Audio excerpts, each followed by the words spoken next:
Hello everyone, welcome back to my channel. आज हम chapter heredity and evolution का second lecture start करेंगे। इसके पहले भी एक टॉपिक मैंने डिस्कस किया था, वो आप जाके मेरे चैनल पर देख सकते हैं। तो चलिए स्टार्ट करते हैं हम इस चैप्टर के कुछ और इम्पॉर्टेंट टॉपिक्स। सबसे पहले हम देखेंगे जो इम्पॉर्टेंट टर्म्स हैं, उसके बाद मेंडल ने जो पी प्लांट पे एक्सपेरिमेंट किया था उसके बारे में भी हम एक एक करके देखते जाएंगे। तो सबसे पहले कुछ इम्पॉर्टेंट टर्म्स याद रखने हैं आपको इस चैप्टर में। वो टर्म्स कभी कभी आपको एग्ज़ाम में 1 मार्क्स या 2 मार्क्स में भी पूछ लिया जाता है। सबसे पहला टर्म यहाँ पे है एलील। तो एलील क्या होता है कि allele is defined as a variant form of a gene. एक ही जीन के अलग अलग फॉर्म्स को एलील कहा जाएगा। हम अगर यहाँ पे एग्जांपल लेंगे जैसे कि हाइट हाइट हाइट क्या हो सकता है, टॉल भी हो सकता है, हाइट ड्वार्फ भी हो सकता है। तो यहाँ पे जो ये टॉल के लिए हमने टी लिखा है कैपिटल टी और ड्वार्फ के लिए स्मॉल टी लिखा है, तो ये दोनों क्या हो गए, एक एलील हो गए। एक ही जीन के अलग फॉर्म्स को हम कहेंगे एलील। तो यहाँ पे कैपिटल टी जो एलील है ये किस चीज़ के लिए रिस्पॉन्सिबल हो जाएगा, टॉलनेस के लिए, और स्मॉल टी जो एलील है वो रिस्पॉन्सिबल है ड्वार्फनेस के लिए। तो ये एलील का हो गया डेफिनेशन, और एलील को हम इस तरीके से समझा सकते हैं। नेक्स्ट है जीन।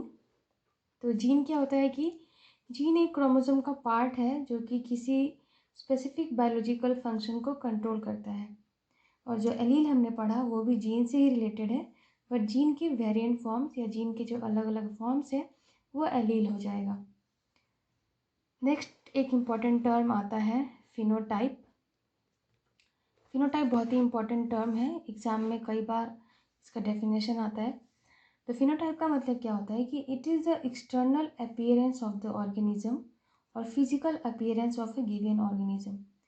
जो एक्सटर्नल अपीयरेंस है या फिर जो फिजिकल अपीयरेंस है, आपको कोई भी ऑर्गेनिज्म जो बाहर से दिखने में कैसा लग रहा है, एक्सटर्नली कैसा लग रहा है, फिजिकली देखने में कैसा लग रहा है, तो वो जो अपीयरेंस हो जाएगा वो होगा फिनोटाइप। जैसे कि एग्जाम्पल इसके बहुत सारे हो जाएंगे।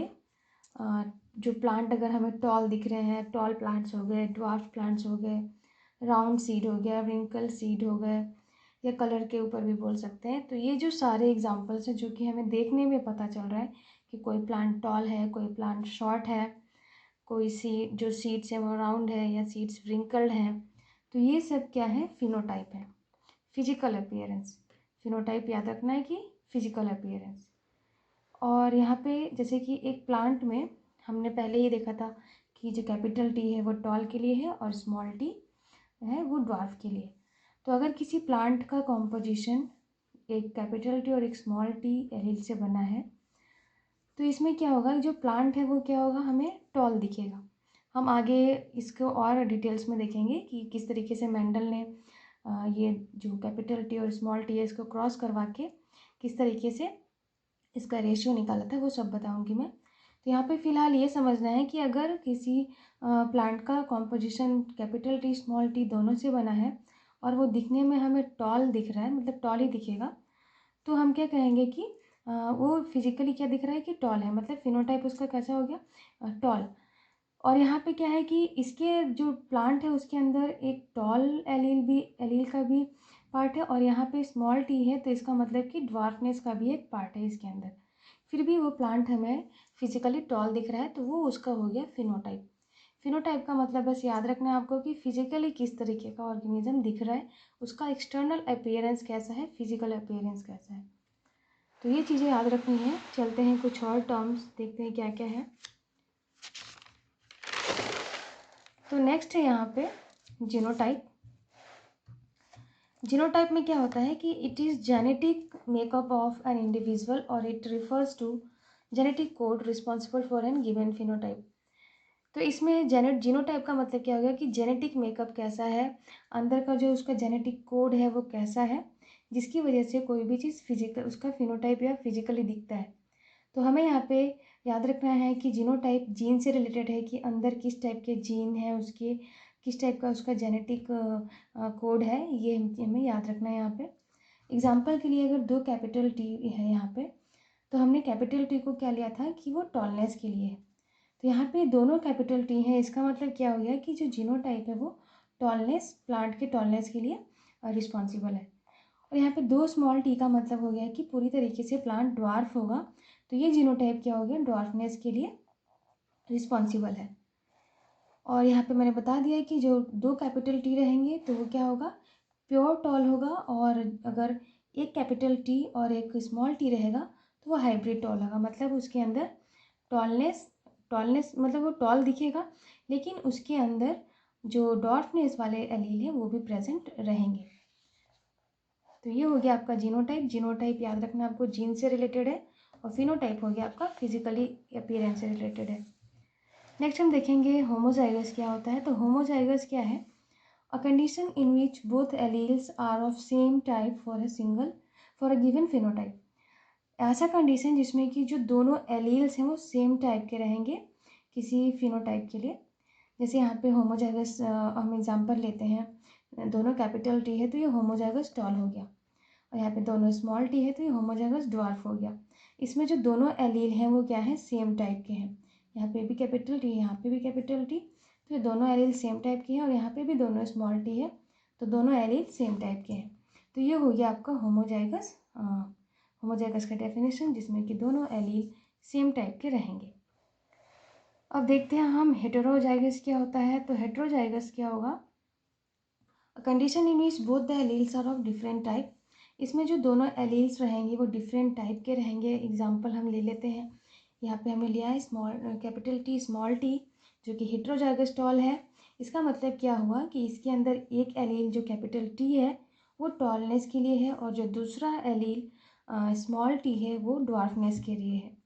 और यहाँ पे जो कैरेक्टर दिखेगा प्लांट का उसमें टॉलनेस दिखेगा, जो कि एक हेटेरोजाइगस कैरेक्टर शो कर रहा है।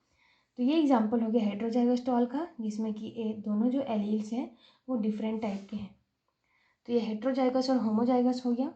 अब हम देखेंगे कि मोनोहाइब्रिड क्रॉस क्या है और किस तरीके से प्री प्लांट का मेंडल ने क्रॉस करवाया था। तो मोनोहाइब्रिड क्रॉस का मतलब होता है स्टडी ऑफ सिंगल ट्रेट, किसी सिंगल ट्रेट या सिंगल कैरेक्टर के बारे में स्टडी करना, ये होगा मोनोहाइब्रिड क्रॉस। तो when only one character is considered while crossing two organisms, then such a cross is called monohybrid cross. जब हम क्या करेंगे, एक कैरेक्टर को कंसीडर करेंगे, एक कैरेक्टर के बारे में जानकारी लेंगे दो ऑर्गेनिजम्स को क्रॉसिंग करवा के, तो उस टाइप के क्रॉस को कहा जाएगा मोनोहाइब्रिड क्रॉस। और इसमें जो रेशियो हमें मिलेगा कैरेक्टर्स का क्रॉस करने के बाद F2 जनरेशन में, उसे कहेंगे मोनोहाइब्रिड रेशियो। तो हम देख लेते हैं आपको किस तरीके से क्रॉस करवाएंगे, तो उससे पूरी तरीके से समझ में आ जाएगा कि रेशियो कैसे निकाला जाता है। सबसे पहले हमें क्या करना है कि हमें पेरेंट्स लेना है एक टॉल जो कि पूरी तरीके से प्योर टॉल है, और यहाँ पे हम लेंगे प्योर ड्वार्फ। तो प्योर टॉल के लिए हमने यहाँ पे दो एलील किस टाइप के लिए हैं, कैपिटल टी, और ये हो गया आपका स्मॉल टी। अब इसके जो गैमेट्स हैं उसको हम लेंगे, तो यहाँ पे आपको किस तरीके का प्लांट मिलेगा, जिसके अंदर की दो एलील्स होंगे, एक यहाँ पे क्या होगा कैपिटल टी और यहाँ पे स्मॉल टी, और ये किस तरीके का प्लांट होगा, जो कि टॉल प्लांट होंगे। सारे के सारे जो प्लांट्स होंगे F1 जनरेशन में वो टॉल होंगे, लेकिन टॉल होने के हैं, लेकिन यहाँ पे हमें याद रखना है कि इनके अंदर एक स्मॉल टी भी है जो कि ड्वार्फनेस को शो करता है। तो ये प्लांट हमें टॉल दिख रहे हैं, मतलब कि फिनोटिपिकली वो टॉल है, लेकिन जीनोटाइप अगर उसका देखेंगे तो उसके अंदर ड्वार्फनेस का कैरेक्टर भी है। तो ये हो गया आपको F1 जनरेशन में, यहाँ पे हमने क्रॉस पॉलिनेशन करवाया। अब क्या करेंगे, हमें जो F1 जनरेशन में मिला है हम उसे करवाएंगे सेल्फ पॉलिनेशन। तो जब सेल्फ पॉलिनेशन करवाया जाएगा इनके गैमेट्स के बीच में, तो सेल्फ पॉलिनेशन कराने के लिए मैंने यहाँ पे एक टेबल के फॉर्म में शो करने की कोशिश की है। हम क्या करेंगे, जो यहाँ पे हमें यहाँ पे जितने भी आपको F1 जनरेशन में जो मिला है उसको हम क्या करेंगे टेबल के फॉर्म में यहाँ पे लिख लेंगे।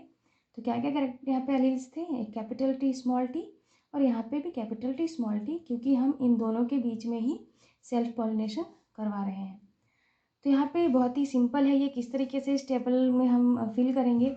तो ये टी और ये टी मिलके यहाँ पे क्या होगा, दोनों कैपिटल टी, ये टी ये कैपिटल टी और ये स्मॉल टी मिलके बनेगा यहाँ पे कैपिटल टी स्मॉल टी। आपको कुछ नहीं करना है, बस इन दोनों के बीच क्रॉस करके यहाँ लिखना है और इन दोनों के बीच क्रॉस करके यहाँ लिख देना है। सेम उसी तरीके से इन दोनों को क्रॉस करके आप यहाँ लिखिए और इन दोनों को क्रॉस करके यहाँ लिखिए। तो ये हो जाएगा आपका F2 जनरेशन। और F2 जनरेशन में हमें क्या मिला है, तो हमें ये चारों चीज़ें F2 जनरेशन में मिल रही हैं। तो इसे लिखेंगे कैसे, पहले ही हमने डिस्कस कर लिया है कि कैपिटल टी अगर दो है तो वो टॉल के लिए है, एक कैपिटल टी और एक स्मॉल टी है तो वो भी टॉल के लिए है। तो यहाँ पे हम देख रहे हैं कि हमें कितना मिला है इस तरीके का, तो दो कैपिटल टी वाले हमें एक मिला है, यहाँ पे एक है, और ये कैपिटल टी स्मॉल टी फिर से यहाँ पे एक है, और कैपिटल टी स्मॉल टी फिर से यहाँ पे एक है। तो इस तरीके से हमें 3 टॉल प्लांट्स मिल गए हैं। और पूरी तरीके से अगर ड्वार्फ प्लांट की बात की जाए तो 2 स्मॉल टी वाले सिर्फ एक है यहाँ पे, जो कि शॉर्ट है या फिर ड्वार्फ है। तो ये हो गया आपका फिनोटाइप रेशियो, जो कि हमें फिजिकल अपीयरेंस में दिख रहा है कि कितने टॉल हैं और कितने शॉर्ट हैं। तो यहाँ पे 3 टॉल हैं और 1 शॉर्ट है, यहाँ पे 1 शॉर्ट है। तो ये हो गया आपका। और इस रेशियो के फॉर्म में कैसे लिखेंगे, तो 3:1, 3 टॉल और 1 शॉर्ट। इसी तरीके से हम इसका जीनोटाइपिक रेशियो कैसे लिखेंगे, तो वो भी हम देख लेते हैं। जीनोटाइपिक रेशियो कैसे लिखेंगे, सबसे पहले हमें देख लेना है कि टॉल, प्योर टॉल कितने हैं, हाइब्रिड टॉल कितने हैं और शॉर्ट टॉल कितने हैं।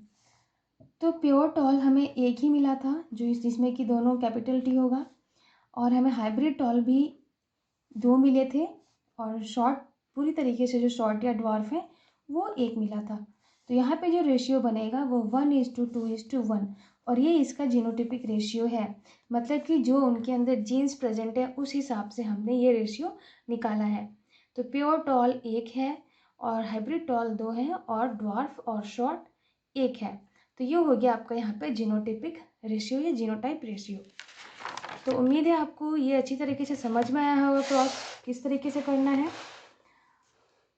और ये तो हो गया मोनो हाइब्रिड क्रॉस की बात।